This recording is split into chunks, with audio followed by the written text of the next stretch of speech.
Oh, ho, ho. I wasn't ready for that. I wasn't ready for that Monster Musume showing this week. I mean, pretty much borderline porn, guys. And I mean, this is one thing I can say. A lot of people were complaining about me in my whole prison school episode, saying, "Oh, you like fucking Monster Musume, you like fucking like to love Rue, like how you like this." Slight difference in there, and I'm still gonna say that. Still fun episode. Still already had a bunch of laughs, but I ain't into that shit. I ain't into getting kicked and spat on in the face. I mean, I'm probably gonna end up reading the manga eventually, but let's talk about that Monster Musume and being introduced to three fam bitches today. Got some Papi and some Centorea.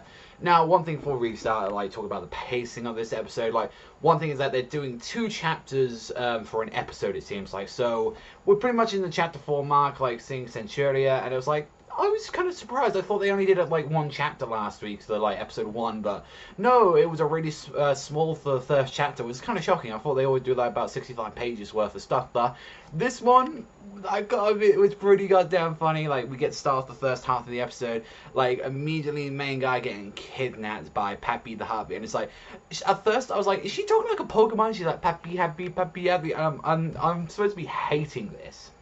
Like, in my head, I'm like, I hate cutesy girls like this, but in my heart, I'm like, oh, she's so adorable. But then the crazy shit gets out there where she wants some ice cream, and I'm like, that's a little bit too much. I mean, there's straight up a scene where she's getting fed the ice cream, and it looks so much like he's sucking his dick. It looks so bad. Like, where he's just going in there, and then there's straight when the ice cream comes out, and it's just, I don't have to spell it out for you guys what that fucking looks like. I mean, there's straight up a fucking scene with To Love Through Darkness, and it's like so much. I don't know which one's worse. It's like, it's just so fucking weird, and it's just like the whole situation then, like Mia, oh my god, she's just getting so upset with her, saying, no, you don't like take darling, and they have like this battle and shit, and I'm like, literally claws come out, and like fucking cat fight begins, like a bunch of just crazy shit just starts to ensue from this, and I'm just like, what? What the fuck? But then, to put their differences aside, they help like a little girl get down from the tree, and it was like, yeah, everyone's all happy, and then at the end of the day, like, he sort of manned up, he's like, you know what? She's part of my like family. When the policeman came, was like, "Oh, who's your fucking host family?" I am. I'm her fucking host family. I'm gonna take care of her. So we get a new addition to the family, like Smith coming in, and I gotta say, Smith in this episode, or at least the second half of the episode,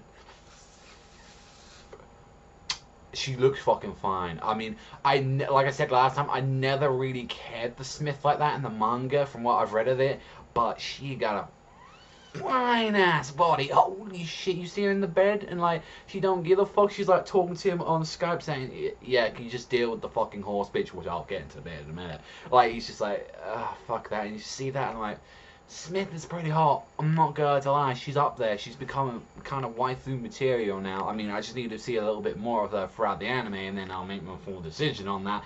I mean, but from what we've seen at the moment, it's pretty much going to Mia at the moment, because Mia is, you know, she's pretty cute. I can't admit that. She's hot as fuck. I mean, I can't help it, guys. I'm a massive fucking perv. Get off my fucking case with this shit. But then the second part of the episode happens, where we get introduced to Centorea. It's like that. It's like, holy shit.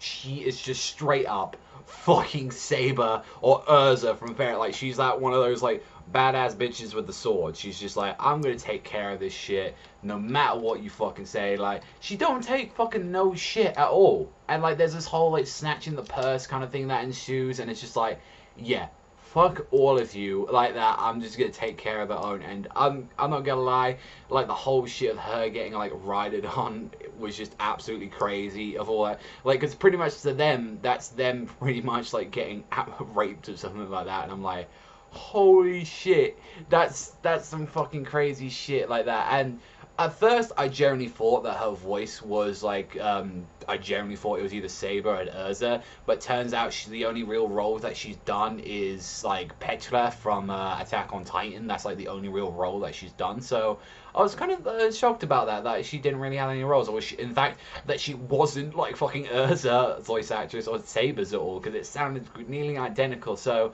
I definitely loved that. I mean, the whole episode was funny. Like, he took the sword through it, but then turns out it was a plastic sword, the whole thing that she was carrying, and I'm like, she's fucking doing damage with this sword. She's fucking doing damage with it, and it's a plastic sword, so I gotta give her props for that. She's pretty goddamn powerful, but in the end, she's like, oh, I'm gonna become part of your, like, family as well. Please, master, will you let me be with you? And it's just like, oh, I can't. There's too many waifus to life. So, it was really fun.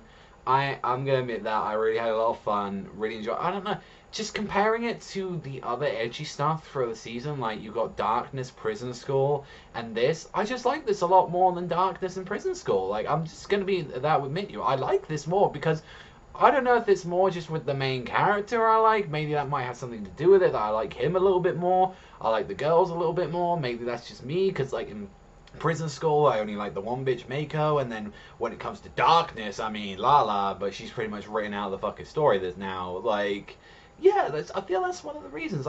All the girls in the series are just really fun, really enjoyable, and hot as fuck as well. But on that, this was perfect. I mean, adapted it to a fucking T. Like, there's nothing else I can really say. It was a fucking, like, an 8.5. I mean, it ain't no fucking 10 out of 10 godlike shit, but it's like, it's still great for what it is, and I'm really looking forward to it. And you know, guys, I'm reviewing this weekly, just to let you know. So, I expect a lot of blue balling in the future, but that's all from me. So, thank you so much for watching as always, and I'll see you guys